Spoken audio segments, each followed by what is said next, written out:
कुछ दर्द ऐसे होते हैं जो दिखते नहीं हैं, पर अंदर ही अंदर हमें खोखला कर देते हैं। आज हम एक ऐसे ही गहरे इमोशनल स्ट्रगल की बात करने वाले हैं।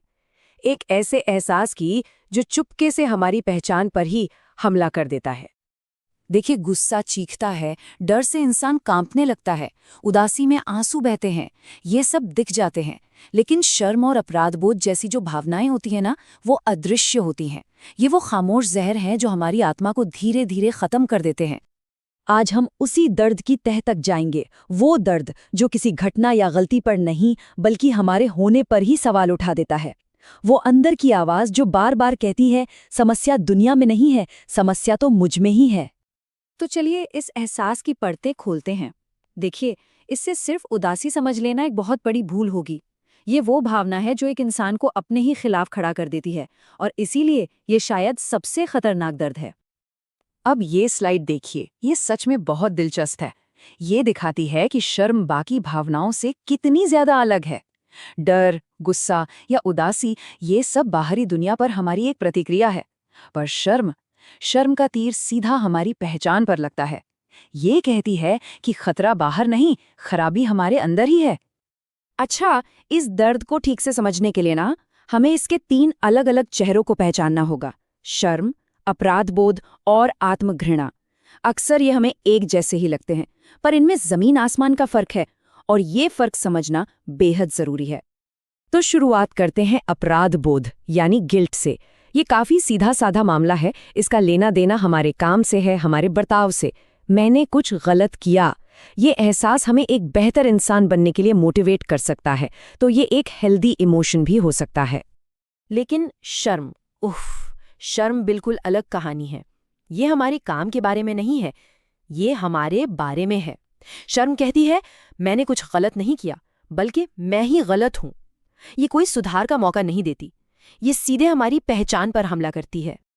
और जब शर्म की ये जड़ें बहुत गहरी हो जाती हैं, जब ये हमारे वजूद का हिस्सा बन जाती हैं, तो वो बन जाती है आत्मघृणा यानी सेल्फ लोथिंग। ये वो बेरहम आवाज़ है जो 2400 घंटे कानों में गूंजती रहती है, मैं किसी काम का नहीं, मैं तो बस नफरत के ही लायक हूँ। तो ये है वो सबसे ज़रूरी फ़र्क जो इस स्लाइड पे साफ साफ दिख रहा है। अपराध बोध कहता है, मैंने गलती की, जिसे सुधारा जा सकता है। पर शर्म कहती है, मैं ही एक गलती हूं, जिसका कोई सुधार नहीं हो सकता। इस अंतर को समझना ही इस चक्रव्यूह से बाहर निकलने का पहला कदम है। लेकिन सवाल ये उठता है कि खुद के लिए ये नफरत आती कहाँ से है? क्यों कोई इंसान खुद को गलत मानने लगता है? जवाब अक्सर हमारे अतीत की गहराइयों में, हमारे बचपन में छिपा होता है। शर्म तब जन्म लेती है जब एक बच्चे को बार बार ये संदेश मिलता है कि वो जैसा है वैसा काबिले कबूल नहीं है। जब उसके रोने पर उसे चुप करा दिया जाता है, जब एक छोटी सी गलती पर उसे ही बुरा कह दिया जाता है, या जब उसे प्यार सिर्फ कुछ शर्तें पूरी करने पर ही मिलता है।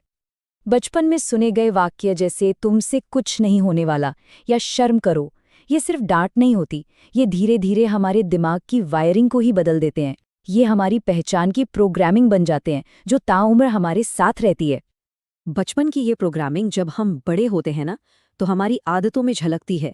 शर्म कई नकाब पहनकर हमारे सामने आती है, ऐसे तरीकों से जिन्हें हम अक्सर पहचान भी नहीं पाते। चलिए इसके कुछ आम चेहरों पर नजर डालते हैं।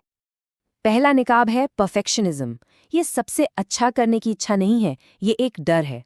ये वो सोच है कि अगर मैं सब कुछ परफेक्ट कर लूंगा तो कोई मुझ में कमी नहीं निकाल पाएगा और कोई मुझे रिजेक्ट नहीं कर पाएगा। दूसरा चेहरा है पीपल प्लीजिंग, यानी हर किसी को खुश रखने की कभी ना खत्म होने वाली कोशिश। इसकी जड़ में भी वही डर है, अगर मैंने किसी को नाखुश कर दिया तो वो मुझे छोड़ देंगे, क्योंकि मैं जैसा हूं वैसा शायद काफी नहीं हूं। और ये स्लाइड ये उस दुष्चक्र को बहुत अच्छे से दिखाती है। कई बार नशा या कोई भी लत खुशी की तलाश नहीं होती, बल्कि शर्म के दर्द से भागने का एक रास्ता होती है। शर्म महसूस होती है, उसे भुलाने के लिए किसी चीज़ का सहारा लिया जाता है, फिर उस काम के लिए अपराध बोध होता है, और वो अपराध बोध आपको और भी ज़्यादा शर्मिंदा कर देता है। ये एक अंतहीन चक्र है। तो क्या इस अंधेरे से, इस चक्रव्यूह से निकलने का कोई रास्ता नहीं है? बिल्कुल है। हमने समस्या को समझ लिया है, अब हम बात करेंगे समाधान की, हीलिंग के रास्ते की।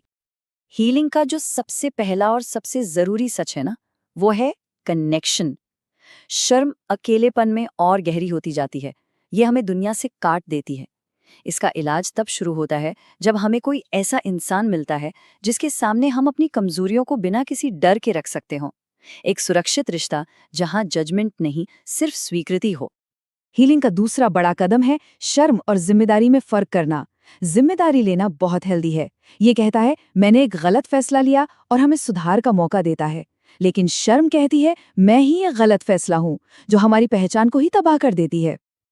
और इस रास्ते पर सबसे ताकतवर औजार है आत्मकरुणा, यानी सेल्फ कंपैशन। इसका मतलब खुद को छूट देना बिल्कुल नहीं है। इसका मतलब है खुद से उसी तरह से बात करना जैसे आप किसी प्यारे दोस्त से करते हैं जिसने कोई गलती की हो। ये स्वीकार करना कि कमियां होने के बावजूद हमारा मूल्य कम नहीं होता। और आखिरकार ये पूरी यात्रा खुद के साथ अपने रिश्ते को बदलने की है। अंदरूनी दुश्मन को एक दोस्त में बदलने की, नफरत की जगह देखभाल को लाने की। असली आज़ादी परफेक्ट बन जाने में नहीं है। नहीं, असली आज़ादी तो इस बात को अपनाने में है कि हम अधूरे हैं और अधूरे होकर भी पूरे हैं।